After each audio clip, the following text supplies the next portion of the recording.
Well, how appropriate it is that the group that sings that song is called Home Free. How appropriate, right? Before I get started with the message, there's a couple of names that we missed on our Memorial Day list that I'd like to share with you. That would be David Adams, Dean Adams. Those are Greg's uncles. And we've also missed Douglas Gilbert and Richard Hovey. So we want to make sure that you also have those names, and we'll do our best to get those on the list for next year and up on a slide. This morning, I'm going to talk about building a memorial family faith legacy. And I'd like to start with an illustration, and it's a pretty bold illustration when it comes right down to it. During the 1600s, there was an emperor in India by the name of the Shah Jahan, the fifth emperor during the Mughal dynasty. And he was believed to have descended from Tamerlane and Genghis Khan. Sometime during his reign, a rebel group in the southern portion of India decided to reject his rule, so he led an army to defeat them. And in his entourage was his beloved wife, who was pregnant with their, 14th child. Unfortunately, she died while giving birth. The emperor was so overwhelmed with grief that he locked himself in his quarters, where he neither ate nor drank for 3 days and kept the doors locked for a total of 9 days. And when he emerged from his room, his raven black hair had turned completely white, and his heart was filled with a dream. He would build 2 memorials. One would be a tomb made of white marble for his wife's body, and the other, a tomb of black marble, was to be used for his burial chambers, but he never managed to build that one. The construction of her tomb required 22,000 men and women to labor 24 hours a day for 22 years. It was built out of white marble, decorated with 28 different kinds of gems. A sheet of pearls were spread over the coffin doors of solid silver opened onto the tomb, and a solid gold railing surrounded the monument. Now, perhaps you know of the landmark that I'm talking about. Does anybody recognize that description? It was the Taj Mahal. That is correct. The Taj Mahal is one of the most famous memorials in the world, and it is a memorial to death. The Shah didn't build it while his wife lived, only after she had passed away, after she had died. And that's the way it often is when it comes to memorials. They're often built to remind us of someone who has died that we care for, that we respect, that we love, that we honor. The reality is, that's why we celebrate Memorial Day. We're remembering those that we love, those that we respect, those that we care about because of their sacrifice. And Memorial Day is an American holiday that honors men and women who died while serving in the U.S. military. And more recently, we include first responders in that. And Kim and I were talking about that, I think it was this morning. And I said, didn't they start including first responders after 9/11? And I think that's about the time they started including them. Okay? And a memorial is something that's built to help us remember. And so that brings us to our passage of Scripture this morning. It's kind of lengthy. It's found in Deuteronomy 6:1-12 from the ESV, the English Standard Version. It reads like this: Now, this is the commandment, the statutes and the rules that the Lord your God commanded me to teach you, that you may do them in the land to which you are going over to possess it, that you may fear the Lord your God,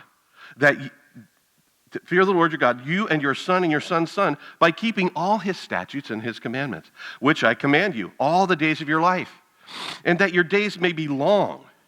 Hear therefore, O Israel, and be careful to do them, that it may go well with you, and that you may multiply greatly, as the Lord, the God of your fathers, has promised you, in a land flowing with milk and honey. Hear, O Israel, the Lord our God, the Lord is one. You shall love the Lord your God with all your heart and with all your soul and with all your might. And these words that I command you today shall be on your heart. You shall teach them diligently to impress them on your children. And you shall talk of them when you sit in your house and when you walk by the way or along the road and when you lie down and when you rise up or get up.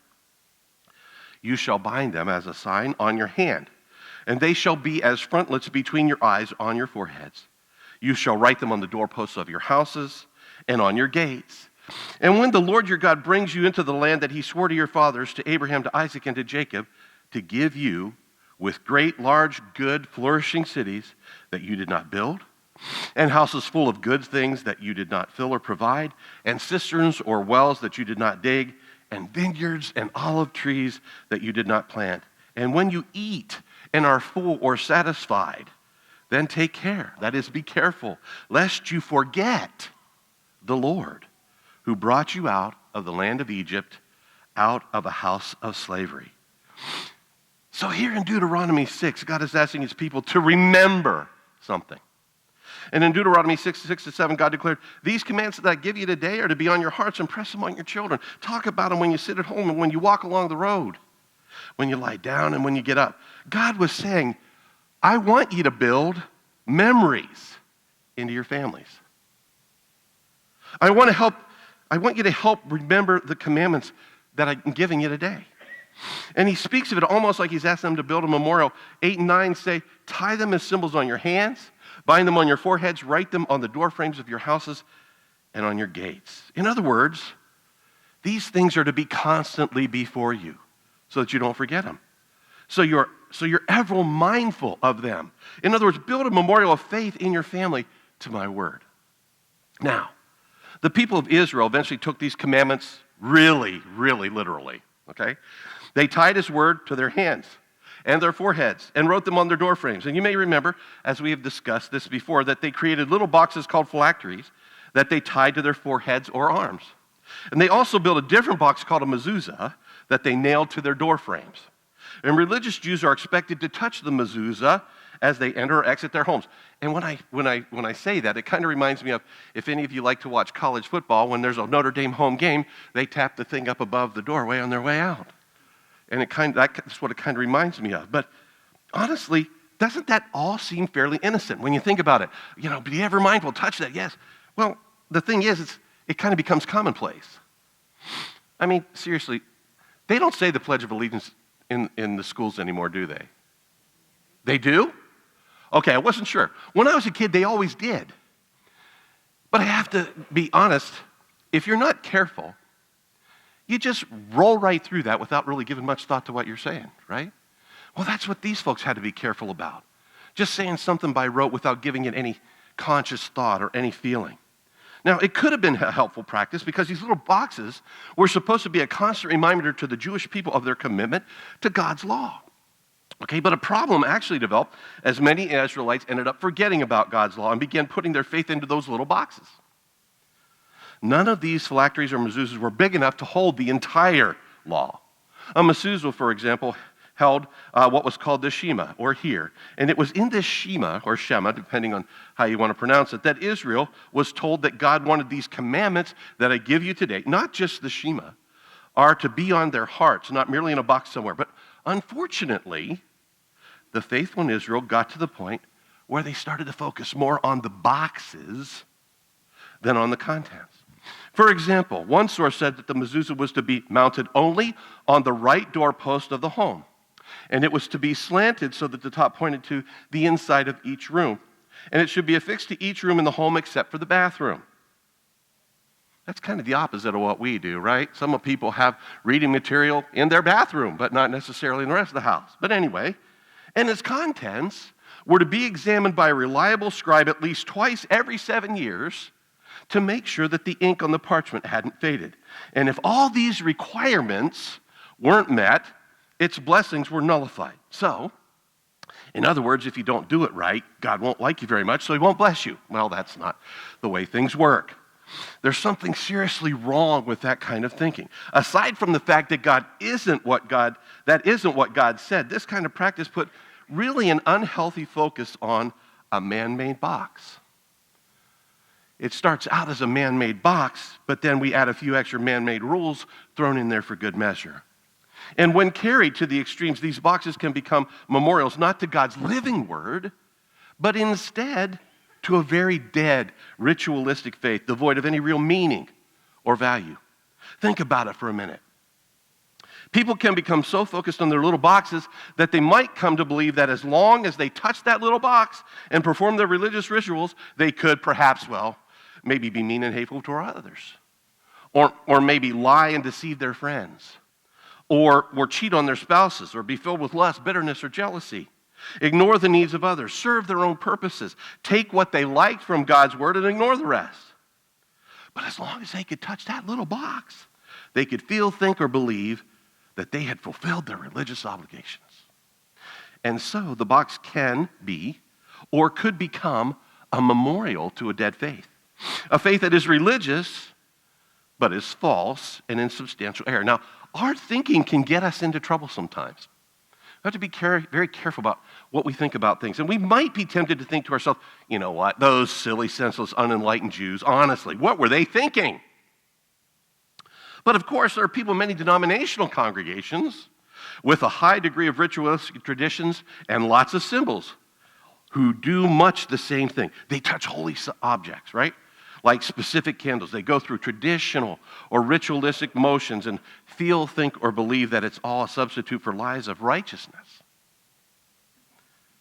And then we might think to ourselves, well, maybe with a degree of self-righteousness, we have to be careful again, those silly high church denominational people, but perhaps there are some things as individuals that we could be holding on to that have become our own sacred cows.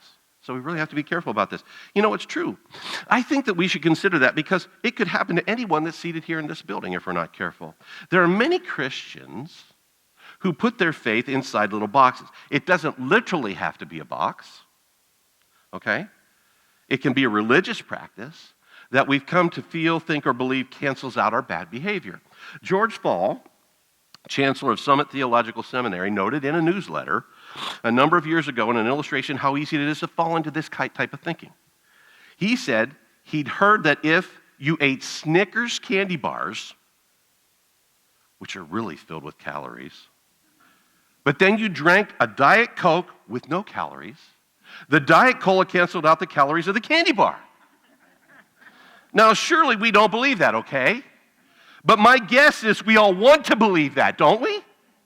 Man, I want to believe it, right? Well, anyway, while we may not think exactly the way that illustration goes, how many of us consciously or even subconsciously modify that a little bit and we do this? Well, as long as we exercise, we're being healthy, so we can eat whatever we want to. It goes something like this. Okay, hang on. Well, you know, I walked for a half hour yesterday, or I lifted weights a half hour yesterday, or I did PX90 or Zumba or CrossFit or whatever last night. So I can cheat a little bit on what I eat. And you know what? Because of that, I'm going to have a Long John for breakfast. Yeah? And then at church, you know, you're pushed for time. Or then at lunch, you're pushed for time, and so you stop by Wendy's for a bite to eat and decide that it's going to be okay to get the double bacon there because you exercised for a half hour yesterday, and you're planning to later today, right? And then at supper or dinner, however you want to refer to it, you decide to have a banana split for dessert. After all, it has a maraschino cherry and a banana, so fruit is healthy. Fruit is healthy, so there's got to be some health benefits, and besides, you're exercising, right? And then the kids have a few surprises for the evening, and you end up running after them or for them, and before you know it, it's 9:30 at night. And they feel like picking up a quick pizza from Marino's on the way home. And you're smelling that delicious, nice, hot, cheesy pizza all the way home, and you decide to have a piece with them because you really don't want to be rude, and it smelled so good, and besides, you exercised for a half hour yesterday, right? And you will again tomorrow, but now it's getting kind of late. And besides, you know, the pizza's going to weigh heavy on your stomach and you don't want to get sick. So your half-hour exercise yesterday in which you burned 200 calories, 200, has cost you just 2,500 calories today. Your mind has persuaded you that you're getting healthy because you're exercising and you're actually adding 2,300 extra calories, okay? Newsflash, we're all just kidding ourselves when we do that. Now, I won't make you raise your hand if you've ever done that because probably we all justify some of those things like that from time to time. Well, anyway, what Fall does is he went on to say that there are many Christians who reason the same way about their faith, okay? That is, well, telling lies can be canceled out by attending church. Or maybe being a rebellious wife can be balanced out by teaching Sunday school. Or if you abuse your wife, you can make up for that by faithfully attending Bible studies. Or sleeping with your boyfriend or girlfriend, you can cancel that sin out by giving a sizable gift to the church. Or gossip is canceled when you give a check to support a missionary. Or when you refuse to forgive someone, you can cancel that out by loving Jesus. And if you're mean-spirited or a critical person, you can cancel that by your love of gospel music. Are you getting the idea? We rationalize things that way.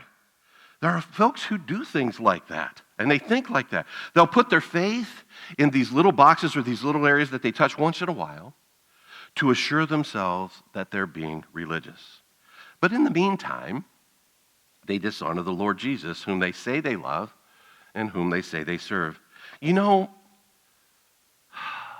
you've heard me say that manipulation is kind of like the ultimate form of disrespect. You can't bargain with or manipulate God like that. That's just not part of God's economy. That's not equity in his book. And that kind of thinking and practice is building a memorial to a dead faith. We have to be very, very, very careful about that. You know, there are some things that people believe about their families and their faith that aren't really true. And so that makes them a myth. And in a way, we're addressing a common myth in Christianity today, and that myth is that all my family needs is the church. You see, God is telling us in Deuteronomy 6, that's not exactly true. Because God was telling his people he wanted them to build a living faith in their home, in their own home, and into their children. He doesn't want it to be a Sunday morning, go to church kind of faith. He says in Deuteronomy 6:7, impress them on your children.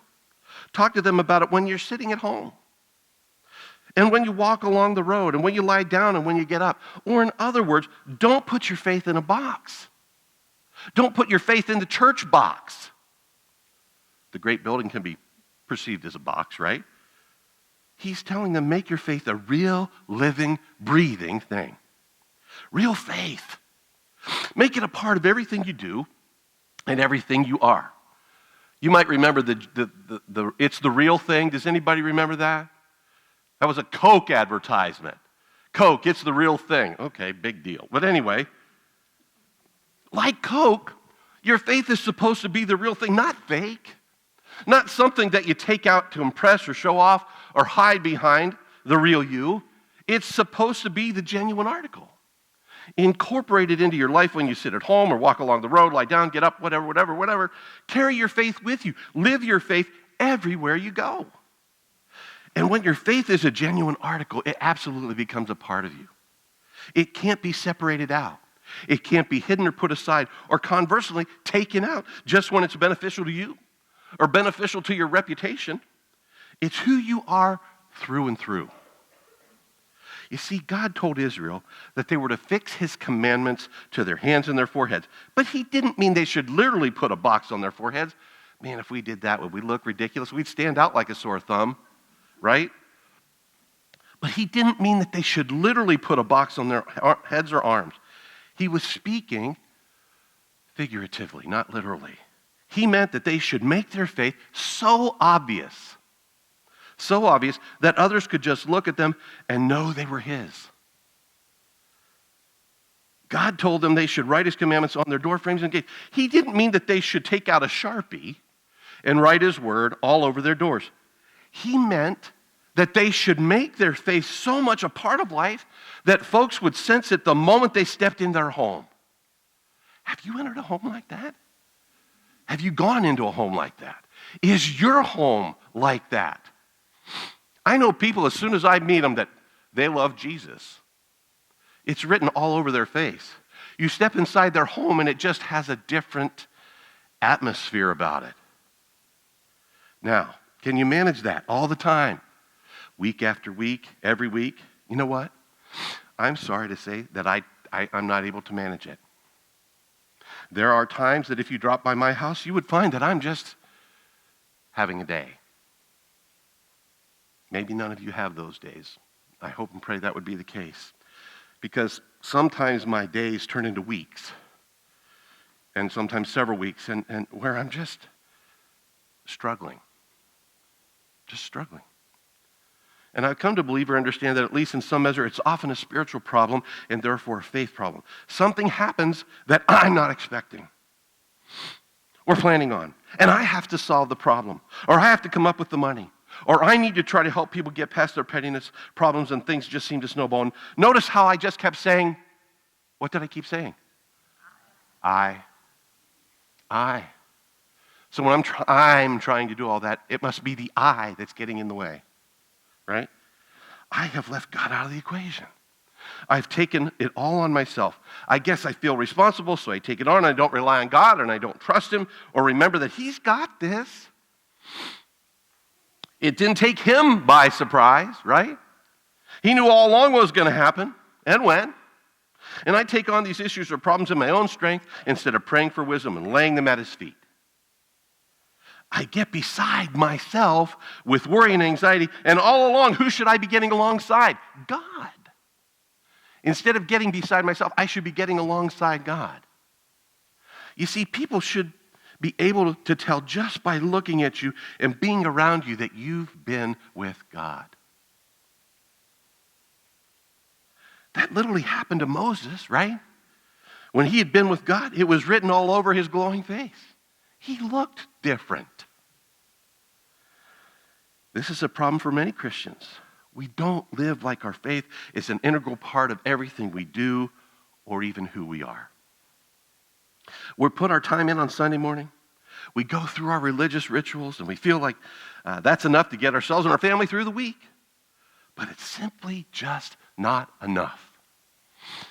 In 2019, the average child was estimated to have been exposed to 20,000 commercials a year. That's close to 400 commercials a week. Okay? And the average 12-year-old spends 4 hours a day watching television, and that's just a small snapshot of the exposure kids get to TV.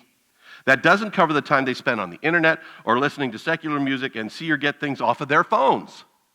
I mean, seriously, how many of you have pulled up a game on your phone to play and you don't get to go to the next level until you watch 4 minutes worth of commercials? Right? Now, you might not be able to completely control those type of influences in your child or your grandchild's life. And honestly, to be perfectly honest, I think that you can take some of this separatism a little bit too far to the point that they're maladjusted or irrelevant and unable to easily communicate and relate to the others and what's going on in the world. I think that can happen if you just make them live in, we're talking about boxes, if you make them live in a little box. So I think we have to be careful about that. But listen to this. You can do this. You can take every opportunity to expose them to God. You can do that. You know, I read an illustration of a family who took God's command to teach in life circumstances seriously. And this is how it went for this family. And I'm sharing it from the dad's perspective. He said, you know, one night at a pizza joint, we decided to use the minutes waiting for our food as a teaching time. We passed out an index card and a pencil to each child and had them write down a new memory verse. Whatever you do, work at it with all your heart as if working for the Lord. Great verse. Not for men. Colossians 3:23. Then we said, let's watch the waitress. Kind of unfair, right? They didn't let her in on it, but anyway. Let's watch the waitress. Boy, wouldn't you get paranoid if somebody just kept staring at you the whole time? Anyway, let's watch the waitress and see what kind of worker she is. Do you think she's working at it with all her heart? And you know what? The kids never took their eyes off of her. Their half-whispered comments continued in a steady stream. She sure was nice about bringing the extra napkins. She has to stand up all the time. That'd be tough. And she's not even crabby. The waitress never knew she was being scrutinized, which is kind of hard to believe. But anyway, by the end of the meal, the children had not only the scripture nailed down, but they also had done an on-site study of its meaning. I wonder if you've ever done that. We were just at a restaurant coming back from, coming and going, whatever, on vacation. It was a long trip. And we had an exceptional waitress at a Cracker Barrel. She just hit it out of the park, everything. And she even said, Lord bless you guys, before we got up and left. I don't think she could have improved on a thing. But I knew that this was coming, and perhaps I was more tuned in or cognizant of how well she was doing.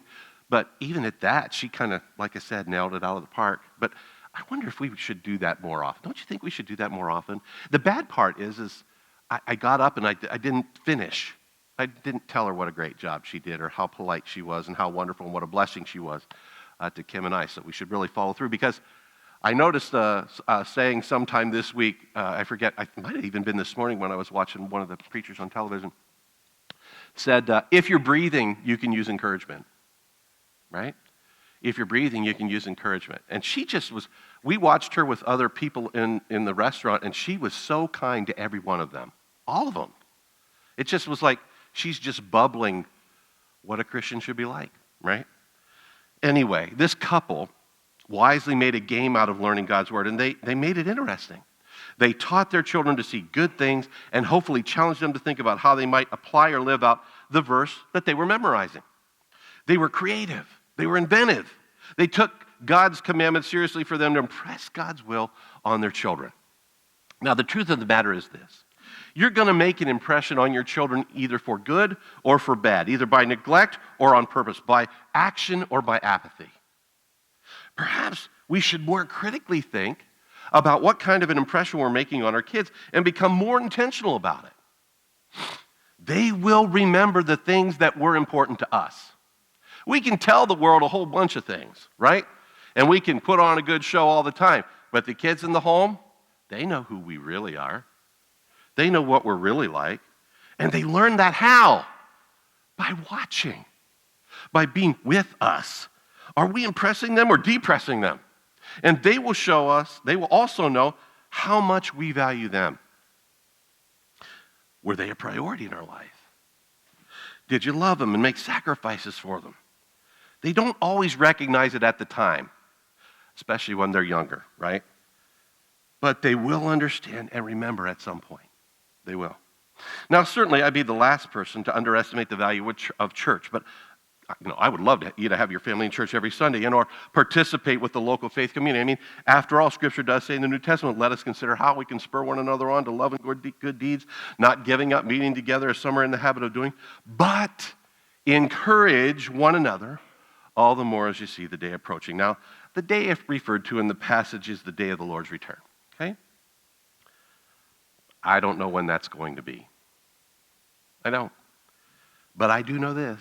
It's a whole lot closer today than it was when this passage was written and the day I was born. So it's coming.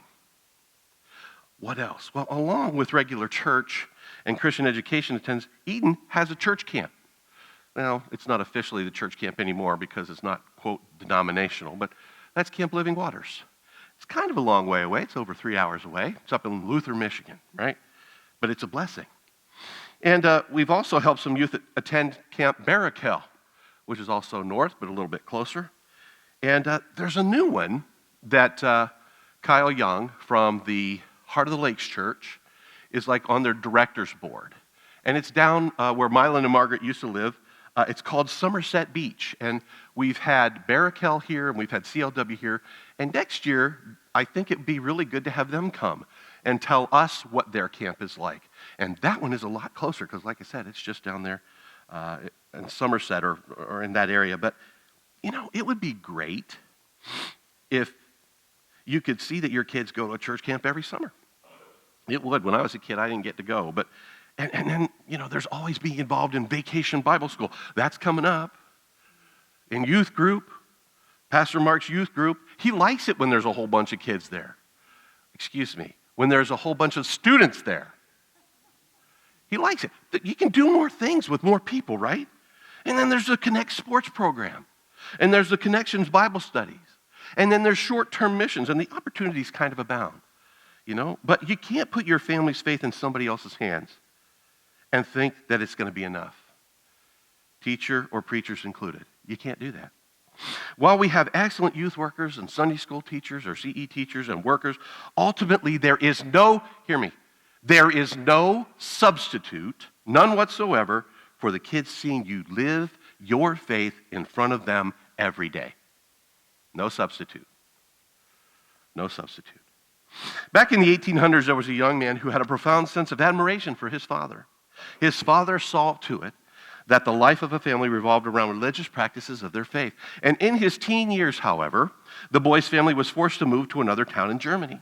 And the life of the community revolved around the Lutheran church. All the best people belonged to it. Suddenly, the father announced to the family that they were going to abandon their Jewish traditions and join the Lutheran Church. And when the stunned family asked why, the father explained that it would be good for business.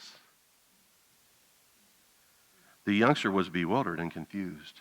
His deep disappointment soon gave way to anger and a kind of intense bitterness that plagued him throughout his life. This is a story by John Maxwell, by the way. He became a parasite on society and a heavy drinker and an adulterer. He never even went to his wife's funeral. Can you imagine that? And 2 of his children took their life. He himself died bankrupt and in despair. He accomplished nothing of any lasting significance with his life except for one book, a book that he wrote, and it was entitled Das Kapital. In it, he declared that religion is the opiate of the people. You know who that person is, based on the title of the book?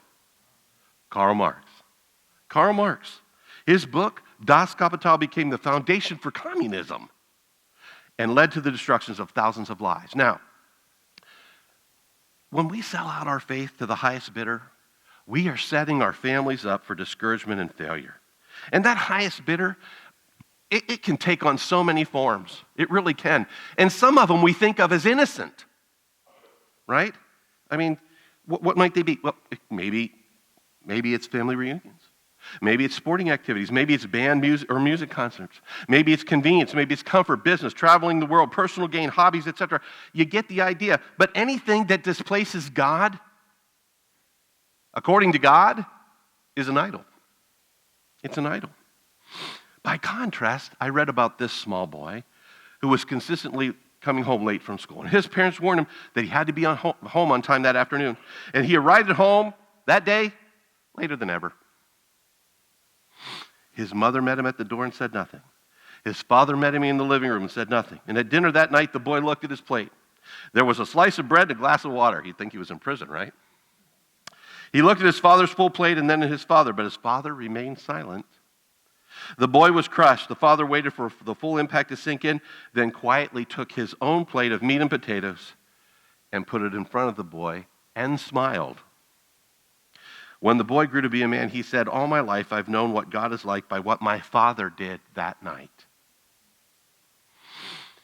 When we're dealing with our kids, our grandkids, our nieces and nephews, it's crucial that we share our faith with them. And boy, color me guilty on this one. Because it breaks my heart when it comes to this area for me. I have some nieces and I have some nephews that know about God, but they are totally and absolutely lost. They're lost.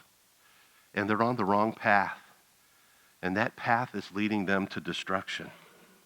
So we have to be driven in this purpose that nothing is going to stop us from bringing salvation to our children. Let's teach them God's ways. Let's help them understand life lessons. What we tell our children and we live before them can shape their lives and their futures. They will remember what was important to us. They will remember if we did more than tell them of our faith, but that we lived our faith so that they could trust us. In Armenia, in 1988, Samuel and Danielle sent their young son Armand to school. Samuel got down on his son's level and he looks him right in the eye. "Have a good day at school. And remember, no matter what, I'll always be there for you." They hugged and the boy ran off to school. Hours later, a powerful earthquake rocked the area. In the midst of the pandemonium, Samuel and Danielle tried to discover what happened to their son, but they couldn't get any information. The radio announced that there were thousands of casualties, and Samuel grabbed his coat and headed to the schoolyard. And when he reached the area, he saw that Armand's school was nothing but a pile of debris. Other parents were standing around crying. Samuel found the place where Armand's classroom was supposed to be or used to be, and he began pulling broken beams off that pile of rubble. And he then grabbed a rock and put it to the side, and then he grabbed another one. And one of the parents looking on asked, "What are you doing?" He said, "Well, I'm digging for my son." And the man said, "Well, you're just going to make things worse. The building is unstable." And he tried to pull Samuel away from his work. But Samuel said as John, he kept on working, and time wore on. One by one, each parent left. Then a firefighter tried to pull Samuel away from the rubble, and Samuel looked at him and said, "Won't you help me?" The firefighter left, and Samuel kept digging. All through the night and into the next day, Samuel continued digging. Other parents placed flowers and pictures of their children on the ruins, but Samuel just kept working. Finally, as he picked up a beam and pushed it out of the way, he heard a faint cry, "Help! Help!" And Samuel listened for a moment but didn't hear. And then he heard a muffled voice, "Papa!" And Samuel began digging furiously. Finally, he could see his son. "Come on out, son," he said with relief. "No," Armand said. "Let the others come out first because I know you'll get me." Child after child emerged until finally Armand appeared. Samuel took him in his arms, and Armand said, "I told the other kids not to worry. I told them not to worry because you told me you'd always be there for me." 14 children were saved that day because one father was faithful. And his faith was replicated in the son to the benefit of those other kids in that traumatic crisis situation, the next generation. So the question today is pretty straightforward. Parents, what lasting impression are you leaving on your children? What impressions are you building into your children? What kind of memories? What kind of a memorial are you building? Are you building a faith legacy? A faith legacy worth remembering or worth copying and ensuring that it lasts or is replicated through generations? Are you building a memorial that's a family faith legacy? Will your family build on the faith you showed them, or will they turn their backs on it because it just didn't seem real? It wasn't genuine. So today, I'm going to ask you to take up a can of Coke and make it the real thing. No, I want you to make your faith the real thing. But you know what? If a can of Coke makes you remember to make your faith the real thing, so be it. Have a Coke and a smile. That's how it used to be, right? But anyway, let this faith, this being with Jesus or Jesus having us, let it be written all over your face and seen in everything you do as you live your life before others. That's what people are going to remember. That's what they're going to remember. And what a worthy memorial that will be. Point others to Jesus. He's the real thing. He's the real thing. Happy Memorial Day.